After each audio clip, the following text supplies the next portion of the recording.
come to this realization, and the Holy Spirit talked to me about it, and I want to share this with anyone that is going through this, pertaining to like people that attack you with black magic and attack you with whatever they're doing, and you have the courage to finally like speak up and to do something about it. You have to understand that when it comes to these things like black magic and stuff, people are not gonna believe it unless they've experienced it. They're not gonna think that what you're saying is the truth, because you're explaining the unknown. Like, you're explaining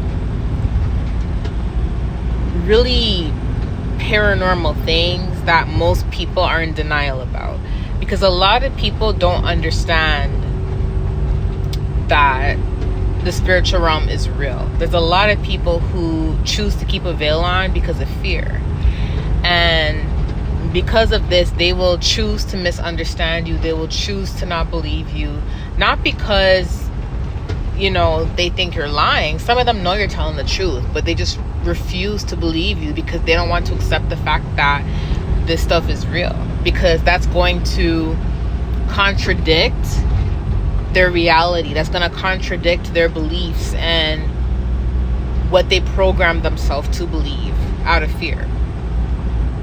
It's just so funny how some people, they're quick to call themselves anointed or call themselves chosen or say they love God or all this type of stuff. But when it comes to the things of the spiritual realm, the things that are real, that the Bible talks about, they all of a sudden go mute, or they all of a sudden have no interest, or they don't believe in it, or they think it's a lie. Or do you see what I'm saying? It's like,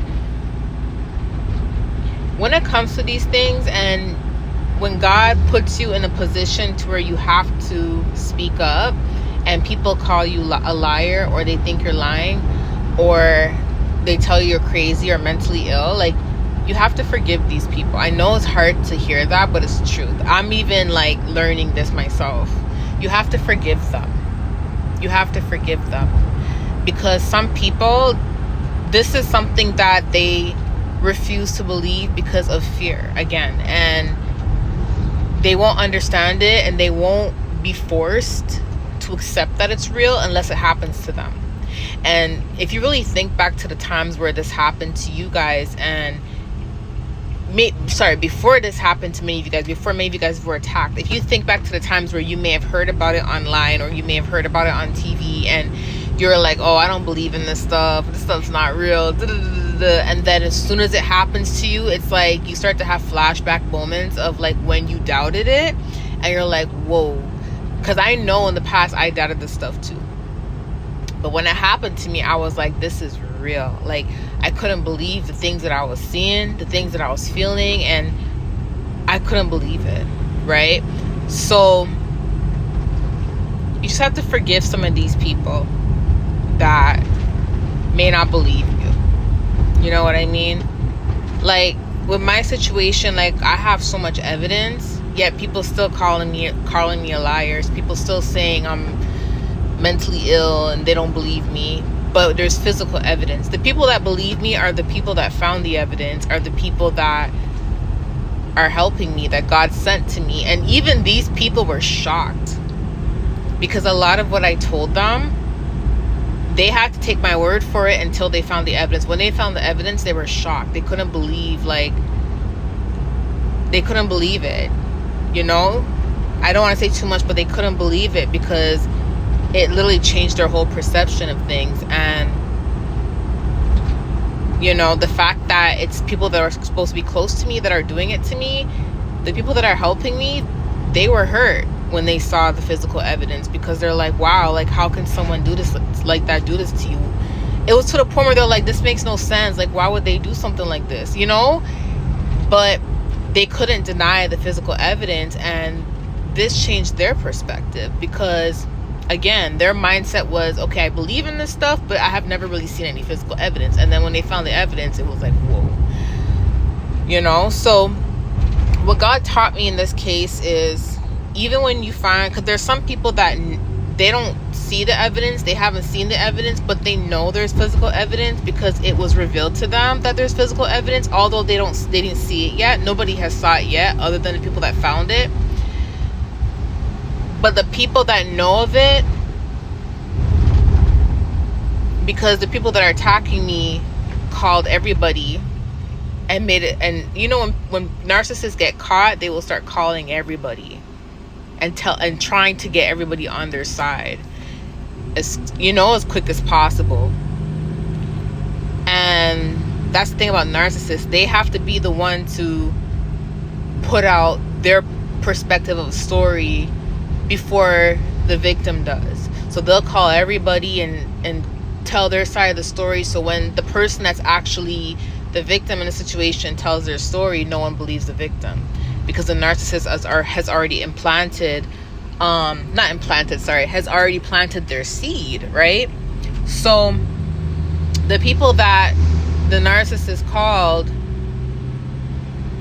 narcissists, because there's a lot of them, people that they called, it's like, even though they know there's physical evidence, they're refusing to believe it because they want to take sides. And I had to forgive them, because God had to show me, like, it's not about the evidence stuff. He showed me that these people just don't want to believe you because they want to think that you're this bad person. They want to believe you're this bad person because of their own feelings towards you. It has nothing to do with the evidence, because even if when the evidence is physically released and people can't deny it, these same people that sat there and called me mentally ill and called me a liar, they're not going to reach out and apologize to me.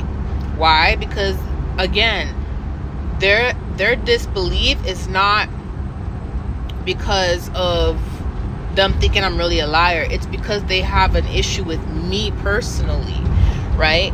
So I had to learn to forgive despite what's going on, even though it was hard. And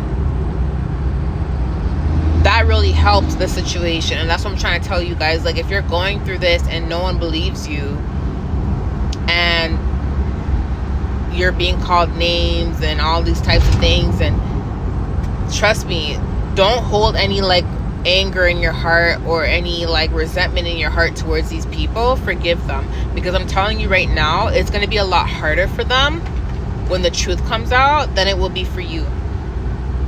You see what I'm saying? Because, and your truth may not happen the way my truth may happen. You see what I'm saying? Like, it may not be the same case as mine, but when your truth comes out and they can't deny it no more, you have to understand that these are people that they can't run from their spirit. They can't run from their conscience. They can't run from their mind.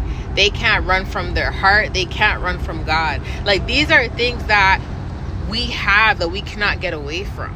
So the types of thoughts and feelings they have towards you, even when the truth comes out, like, they're gonna have to deal with that within themselves. That has nothing to do with you. They're gonna have to deal with the fact that they chose to mistreat you. They chose to call you names. They chose to call you a liar, although the truth is out. They're gonna have to deal with that. This is something that they're gonna have to deal with when they go to bed at night, when they're waking up in the morning, when they're going through their days. All you have to do is forgive them, because you have to remember something. It's not fair for you to carry resentment in your heart, anger in your heart, sadness in your heart, because people choose not to believe the truth. That's not fair to you as a person. You see what I'm saying? Why should you torment yourself as a person by being upset, being sad, being hurt over what someone else is choosing to do? That's not fair to you. So forgiveness is what's going to help you in the long haul. Remember, God is going to deal with them. They can't run away from their heart, their mind, their ways, their motives, and they can't run away from God. So they're going to have it 10 times worse than you. Remember that. So always forgive for your sake. I love you guys. Bye.